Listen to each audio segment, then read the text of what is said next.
DR. Humanity motivational world ಚಾನಲ್ಗೆ ಸ್ವಾಗತ. ರಮ್ಯಾ ಎಂಬ ಸೊಸೆ ತನ್ನ ಅತ್ತೆ ಶಾಂತಮ್ಮನೊಂದಿಗೆ ವಾಸಿಸುತ್ತಿದ್ದಳು. ರಮ್ಯಾ ಹೊಸದಾಗಿ ಮದುವೆಯಾದಾಗಲೇ ಅತ್ತೆ ಸೊಸೆ ನಡುವೆ ಸಣ್ಣ ಪುಟ್ಟ ಜಗಳಗಳು ಆರಂಭವಾಯಿತು.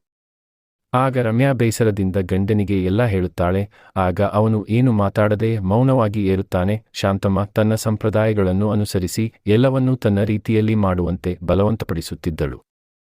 ಒಂದು ದಿನ ಅಡುಗೆ ಮಾಡುತ್ತಿರುವಾಗ ಶಾಂತಮ್ಮ ಹೇಳಿದಳು, ಇಲ್ಲಿಯವರೆಗೆ ನಾನು ಮಾಡಿದ್ದೆಲ್ಲ ನಿನ್ನ ಉಪಕಾರಕ್ಕೆ. ನೀನು ನನ್ನ ಮಾದರಿಯಲ್ಲಿಯೇ ಅಡುಗೆ ಮಾಡಬೇಕು. ರಮ್ಯಾ ಪ್ರತಿಯಾಗಿ, ಅತ್ತೆ, ನಾನು ಹೊಸ ರೀತಿಯಲ್ಲಿ ಮಾಡುವುದರಿಂದ ಕೆಲಸ ತ್ವರಿತವಾಗುತ್ತದೆ.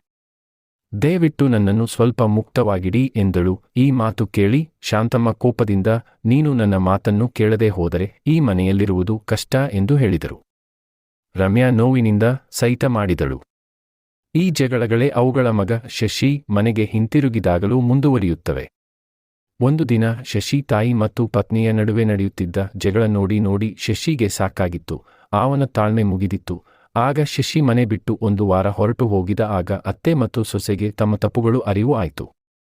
ಒಂದು ವಾರ ನಂತರ ಶಶಿ ಮರಳಿ ಬಂದ ಸಂತೋಷದಿಂದ ಸೊಸೆ ಮತ್ತು ತಾಯಿ, ಇನ್ನು ಯಾವತ್ತೂ ನಾವು ಜಗಳ ಮಾಡುವುದಿಲ್ಲ, ನಮ್ಮನ್ನು ಕ್ಷಮಿಸಿ ಎಂದು ಸೊಸೆ ಮತ್ತು ತಾಯಿ ಶಶಿ ಬಳಿ ಕೇಳಿದರು. ಅವನು ತನ್ನ ತಾಯಿಗೆ ಹೇಳಿದ, ತಾಯಿ, ನಿನ್ನ ಅನುಭವವನ್ನು ನಾವು ಸದಾ ಗೌರವಿಸುತ್ತೇವೆ.